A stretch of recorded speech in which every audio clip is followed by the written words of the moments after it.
This is North Korea, a nation often referred to as one of the most isolated countries in the world. But did you know that there was once a plan to create a Hong Kong-style zone inside of it? The idea was to open up this part of the country to international trade and investment, radically different from the rest of North Korea. Inspired by the success of Hong Kong as a global financial hub, North Korea saw the border city of Sinuiju, with its proximity to major shipping routes and access to Chinese markets, as a potential beacon of economic prosperity and international cooperation. But as we see today, this obviously never came to fruition. So what happened? Well, the story begins in January 2001, when North Korean leader Kim Jong-il visited Shanghai, where Chinese officials attempted to impress him with China's economic reform. He toured spots of economic interest, including the skyscraper jungle of the Pudong Special Economic Zone, a few successful joint venture companies, and the Shanghai Stock Exchange. It's safe to say it worked, as Kim reportedly told China's leader Jiang Zemin that this proves that this policy of the Communist Party of China is a correct one.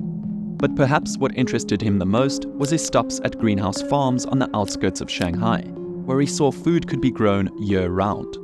To Kim, this was a potential solution to his country's never-ending food shortages. Just for some background, the 1990s proved to be a particularly devastating period for North Korea, with GDP growth declining every year from 1990 to 1998. This rapid decline in economic output, coupled with a 3-year famine that claimed the lives of an estimated 2 million people, proved to be important for what comes next. So, Kim asked his Chinese hosts who was responsible for this. And lo and behold, the answer was Chinese-Dutch businessman Yang Bing, who he ended up making contact with. At the same time, Yang was the second richest person in China thanks to his orchid business in Shenyang, using modern gardening techniques learned from the Netherlands. His expertise and innovative approaches made him an ideal candidate to lead a groundbreaking project of the same stature in North Korea. Yang was willing to replicate his business in North Korea, so he and his colleagues traveled to Pyongyang and built a sample greenhouse for show. Kim Tong-gyu, a member of the Central Committee of the Workers' Party of Korea and the official in charge of negotiations with Yang, suggested cooperation on a much bigger project instead. He told Yang about the failed Special Economic Zone in Rason in the 1990s and said that North Korea was considering creating a new 10-square-mile zone in Sinuiju, asking him whether he would want to be the zone's director. Now, this was an incredibly bold move. Yang is Chinese, and never has North Korea given that kind of power to a foreigner before, let alone to anyone in North Korea outside of the Kim family for that matter.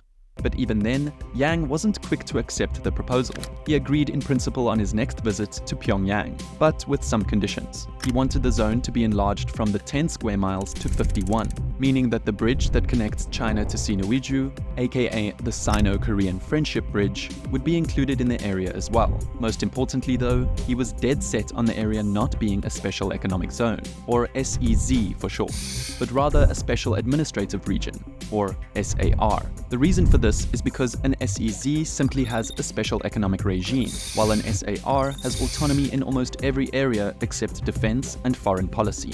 It made a lot of sense, especially when looking at Hong Kong and Macau, which at the time were established just a few years ago, and were the most economically successful cities in China. Kim Jong-il, surprisingly, and of course reluctantly, yielded to Yang's demands. So in September 2002, North Korea appointed him as the first chief executive of its newly designated Sinuiju Special Administrative Region. Making Yang Bin the governor meant that North Korea was ready to transfer executive power of its 5th largest city to a foreigner, something unheard of before. Yang told reporters his appointment as chief executive demonstrated North Korea's willingness to be engaged with the international community and politics. This came at a key time, because in January of that year, American President George W. Bush labeled North Korea, along with Iran and Iraq, part of what he called the axis of evil, whose desire to develop weapons of mass destruction threatened world peace. North Korea is a regime arming with missiles and weapons of mass destruction while starving its citizens. Something North Korea strongly disliked. It may have even been a big factor in their decision to agree to this in the first place. Yang also noted that establishing the Sinuiju Special Administrative Region would boost the economic development of Northeast Asia. He was aiming to raise as much as $400 billion in foreign direct investment from private companies, but also from international financial institutions such as the IMF and the Asian Development Bank. This unprecedented decision indicated a significant shift in North Korea's approach to foreign investment and governance, signaling a potential new era of economic openness. So this is where things got really interesting. Because Sinuiju became a special administrative region, it meant that it would operate under a separate legal, judicial, and economic system from the rest of North Korea, more specifically in a totally capitalist way, with absolutely no interference from the North Korean government. The basic law, which is sort of like the constitution, was heavily modeled after Hong Kong's, drafted by prominent lawyers from both Hong Kong and Macau, stipulating that the SAR would last 50 years. But what does this actually mean? Well, the Sinuiju Basic Law, inspired by the Hong Kong model, laid out a framework for a high degree of autonomy based on the one country, two systems concept that China has. Under this arrangement, the central government would remain in charge of military and police matters, while local governance would run the economy and all matters related to investors, giving Sinuiju the potential to become a vibrant hub for international business. This separation of powers was designed to create a conducive environment for economic growth, free from the usual constraints of North Korean governance. So this wouldn't be the same type of quote-unquote local governance North Korea usually has, where all elected officials of the Supreme People's Assembly are really just controlled by the Supreme Leader, but rather actual separation, at least to a much stronger degree than we've seen before. The Sinuiju SAR was to have its own flag, specifically this one, similar to Macau's, its own passport and coat of arms, symbolizing its autonomy and unique status within North Korea. The governance structure was to include a 15-member board, 8 of whom would be foreigners and invited from China, Hong Kong, Taiwan, Europe, and the United States. The US dollar would become the primary currency, while Korean, Chinese, and English would be the official languages. All foreigners would be granted visa-free access and numerous tax breaks too. Even South Koreans would be able to enter by having a compatriot document, similar to the mainland travel permit for Taiwan residents. As for how the actual zone would be planned out, it was already in a geographically ideal location. Strategically located close to Dandong, one of China's most vibrant trade cities, along with its proximity to major shipping routes being coastal, meant that it was the perfect location for North Korea to establish a getaway to the outside world for economic growth and development. Though, of course, there was still the actual design of the zone. Yang envisioned building a city similar to Shenzhen, which meant that much of the city's run-down buildings would be demolished in place for modern offices and factories built in their place. But first, he said that 300 to 500,000 of the city's current residents would have to resettle to the southern part of Sinuiju, which was not part of the SAR, while bringing in skilled workers in their place who were armed with technical and administrative skills to make the zone a powerhouse. Then finally, a fence encircling the zone would be erected to separate it from the rest of the country.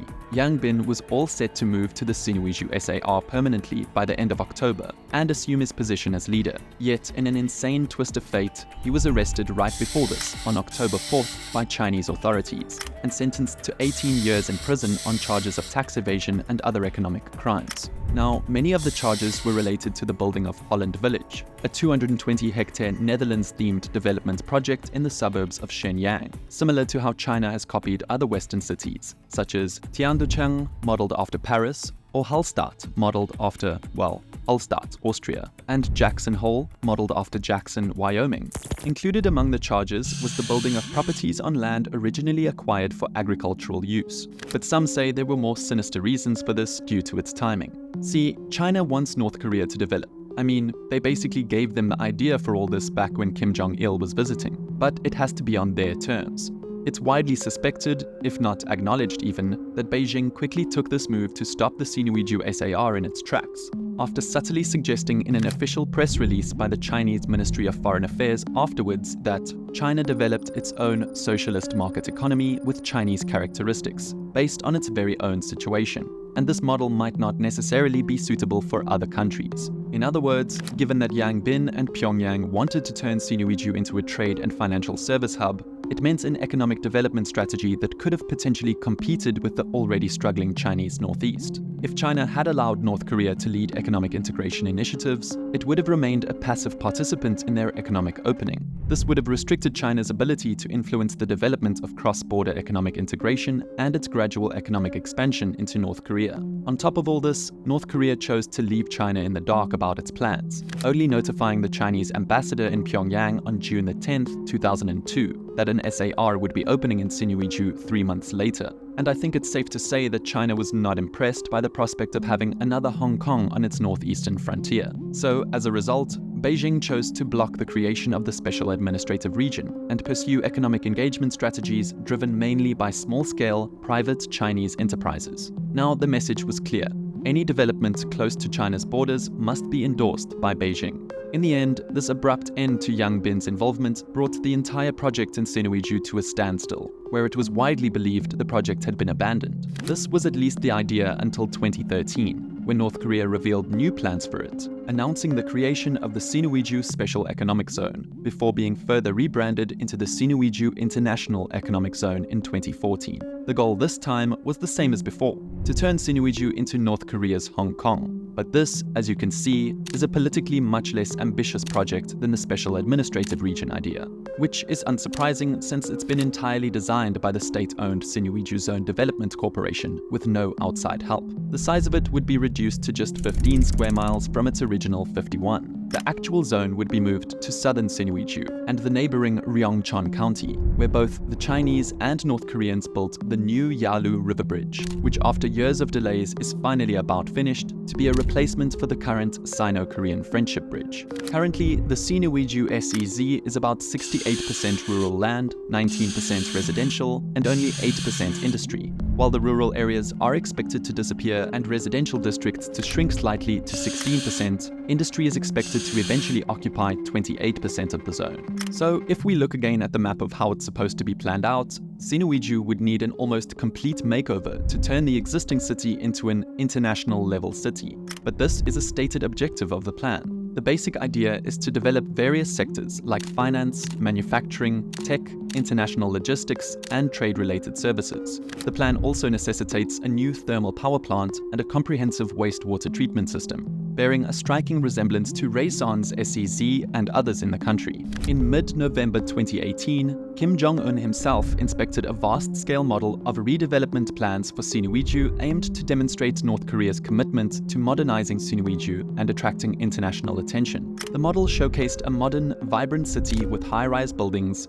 grand avenues, a sports district, and plenty of industrial space. In 2018, a unique circular-shaped building began rising by the Yalu River. Initially reported to be a hotel, it turned out to be residential apartments. Nearby, the Sinuiju Youth Open-Air Theatre that had been under construction since mid-2018 was completed in late 2020, and a large-scale industrial area between the railway station and river began seeing new construction in mid-2020. These developments, while significant, are only a fraction of what was originally envisioned. If we look at the bigger picture now though, it's been over a decade since this plan for the reduced Sinuiju International Economic Zone was announced, and yet there's little to show for it. So what exactly happened to the Sinuiju Zone? Why hasn't it transformed into North Korea's Hong Kong yet? Well, despite the grand ambitions, reality set in. While China's success with their zones provided a compelling model for North Korea to try copy, these two countries are not the same. The political and economic context in North Korea is vastly different from that of China.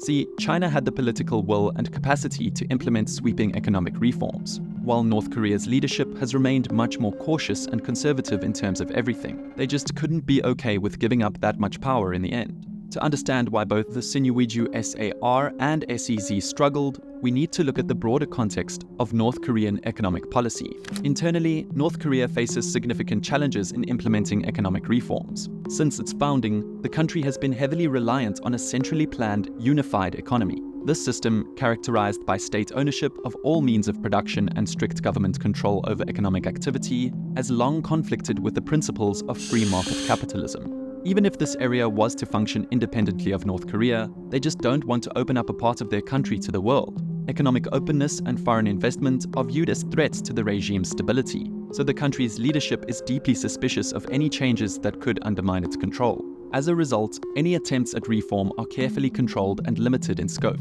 The regime's ideology, Juche, the belief that only through complete self-reliance and a strong independent state can true socialism be achieved, makes it difficult for the regime to fully embrace the kind of openness required for successful special economic zones.